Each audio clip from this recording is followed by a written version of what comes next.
શ્રી વલ્લભાધીશ કી જય. શ્રીમદ ભાગવતજીના 12 સ્કંદ શ્રી વલ્લભના 12 અંગ સમાન છે અને શ્રી વલ્લભના દરેક અંગ કોઈક સેવકો છે, તો તેનું દર્શન કરીએ. શ્રી વલ્લભનું પ્રથમ અંગ વામચરણ જે છે દિનકર શેઠ મન આતુરીજી, તેની સમાનતા છે બીજા સ્કંદ સાધન લીલા સાથે. નામ નિવેદન પછી શ્રી આચાર્યજી કહે, ભગવત સેવા કરો. તેમણે કહ્યું, હું તો આપના શ્રીમુખથી કથા શ્રવણ કરીશ. લીલામાં સગરી વાર્તા શ્રી સ્વામિનીજીથી સુનતા અને અહીં શ્રી આચાર્યજી કથા સુનાવી પોતાના સ્વરૂપનો અનુભવ કરાવ્યો. રાત્રિ દિન લીલા ભાવનામાં મગ્ન રહેતા આ જ સાધન નિભાવ્યું. બીજું દક્ષિણ ચરણ પ્રભુદાસ જલોટા મન્મથ મોદાજી, તેમની સમાનતા છે પ્રથમ સ્કંદ અધિકાર લીલા સાથે. શ્રી આચાર્યજી કૃપા કરી બ્રજનું અલૌકિક સ્વરૂપ બતાવ્યું. વૃક્ષે વૃક્ષે વેણુધારી, પત્રે પત્રે ચતુર્ભુજ, દહીંને બદલે અહિરનીને મુક્તિ આપી, આવો અધિકાર શ્રી વલ્લભે સિદ્ધ કરાવ્યો. ત્રીજું વામ ઉરુ કનૈયાશાલ ક્ષત્રિય કમોદિનીજી, તેમની સમાનતા છે છઠ્ઠો સ્કંદ પુષ્ટિ લીલા. પુષ્ટિ એટલે પોષણ, કૃપા. શ્રી આચાર્યજીએ સગ્રા ગ્રંથના ભાવ, લીલાના ભાવ, પુષ્ટિ સિદ્ધાંત કનૈયાશાલના હૃદયમાં સ્થાપ્યો. શ્રી ગોસાઈજી દંડવત કરવા ન દેતા, કહેતા કે તમારા હૃદયમાં શ્રી આચાર્યજી બિરાજે છે. શ્રી મહાપ્રભુજીનું કૃપાનું બલ તમને છે. ચોથું દક્ષિણ ઉરુ પુરનમલ ક્ષત્રિય ચિત્રલેખાજી, તેની સમાનતા છે પાંચમો સ્કંદ સ્થાન લીલા સાથે. શ્રી સ્વામિનીજી સ્વરૂપ શ્રી આચાર્યજીની કૃપાથી શ્રીજીને અતિ સુગંધ અર્ગજા સર્વાંગમાં સમર્પી. શ્રીજીએ દર્શન દઈ મંદિર સંવારવાની આજ્ઞા કરી. સ્થાન એટલે કે મંદિર સિદ્ધ કર્યું. પાંચમું વામ ભુજા ગદાધરદાસજી કલકંઠીજી, તેમની સમાનતા છે 12મો સ્કંદ આશ્રય લીલા સાથે. શ્રી આચાર્યજીના ગ્રંથનો આશ્રય કરી અવ્યાવૃતનો નિયમ લીધો. મંગલાથી સેન પર્યંત શ્રી ઠાકોરજીને જલની લોટી ધરી. શ્રી વલ્લભના આશ્રિત હોવાથી શ્રી ઠાકોરજી અને વૈષ્ણવ તેમને વશ હતા. છઠ્ઠું દક્ષિણ ભુજા પદ્મનાભદાસજી ચંપકલતાજી, તેમની સમાનતા છે 7મો સ્કંદ ઉત્તિ લીલા એટલે કે દૈવી વાસનાનું ફલ. શ્રી મથરેશજીને છોલાની સામગ્રી ન્યારા ભાવ કરી ધરતા. ન્યારી ન્યારી ઢેરી કરીને કહેતા કે કૃપાનાથ આ દાળ છે, આ શાક છે. પ્રભુને પૂછ્યું, મહારાજ આપને શ્રી આચાર્યજીના ઘેર પધારવાની ઈચ્છા હોય તો ત્યાં નાના પ્રકારની સામગ્રી છે.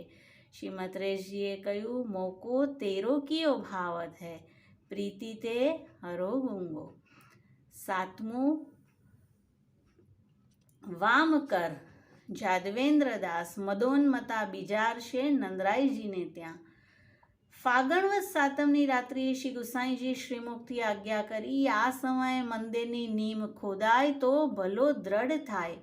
આપે 2 પ્રહરમાં નીમ ખોદી, જેને ભરતા કારીગરને 1 મહિનો લાગ્યો. આવી વિશેષ લીલા, કારણ કે આ વામકરની સમાનતા છે ચોથો સ્કંદ વિસર્ગ લીલા. વિસર્ગ એટલે વિશેષ લીલા, અને તેમણે આવી વિશેષ લીલા પ્રગટ કરી છે. આઠમું દક્ષિણ કર માધવ ભટ્ટ કાશ્મીરી સર્ગ લીલા ત્રીજો સ્કંદ. સર્ગ એટલે ઉત્પત્તિ. શ્રી આચાર્યજી સુબોધિનીજી પ્રગટ કરતા અને માધવ ભટ્ટ કાશ્મીરીજી રત્નાજી તેઓ લખતા. નવમું વામ સ્તન ગજ્જન ધાવન શુભ આનના, ઈશાનું કથા 9મા સ્કંદ સાથે તેમની સમાનતા છે. ઈશાનું કથા એટલે હરિ અને ભક્તોનું ચરિત્ર.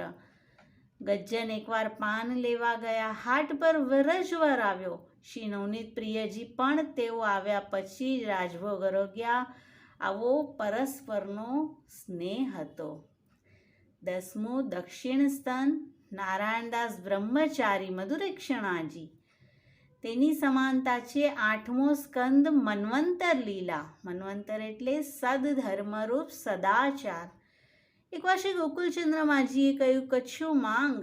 તેમણે કહ્યું, આપ શ્રી ગુસાઈજીના ઘરે પધારી સેવા કરાવજો, ત્યાં આપને સુખ થશે. પ્રભુનું સુખ વિચાર્યું, આવો સદાચાર છે. 11મો હૃદય દામોદરદાસ હરસાનીજી લલિતાજી અને તેની સમાનતા છે 10મો સ્કંદ નિરોધ લીલા. श्री आचार्य जी कहता है, दमला यह मार्ग तेरे लिए प्रकट कियो है और भक्त बहुत है परंतु तेरे में वश हों. આવી શ્રી વલ્લભ અને દમલાજીની પરસ્પર નિરુદ્ધ અવસ્થા હતી. 12મો અંગ છે મસ્તક. શેઠ પુરુષોત્તમ દાસ ઇન્દુલેખાજી અને તેની સમાનતા છે 11મા સ્કંદ મુક્તિ લીલા સાથે. શિવજી તેમના ઘરે જન્માષ્ટમીના દર્શન કરવા આવતા, મહાપ્રસાદ પણ તેમને પહોંચાડતા અને શ્રી મદન મોહનજીની સેવા શ્રી આચાર્યજીના ભાવથી કરતા. એકવાર મામાના આગ્રહથી ગયા જતા માર્ગમાં સુંદર બેંગન જોયા. ટોકરો ભરી પાછા ફર્યા. શ્રી મદન મોહનજી રૂકમિણીજીને કહે છે, શેઠ ગયા કરી આવ્યો, તું પૂરી કર, સાગ આવશે.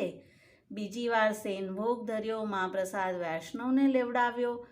ભગવત સેવારૂપ ધર્મ આગળ લોક વેદ ધર્મ તુચ્છ કરી જાણ્યા. સગરેથી મુક્તિનું દર્શન કરાવ્યું. તો આ રીતે શ્રી વલ્લભના દ્વાદશ અંગ અને તેની સાથે આપણા શ્રીજી બાવાનું વાંગ્મય સ્વરૂપ શ્રીમદ ભાગવતજીના 12 સ્કંદની સમાનતા અને દરેક અંગ સ્વરૂપ જે ભગવદીય છે તેના જીવનમાં આ સ્કંદને આપણે દર્શન કર્યા. શ્રી વલ્લભાધીશ કી જય. શ્રી ભાગવત ભગવાન કી જય.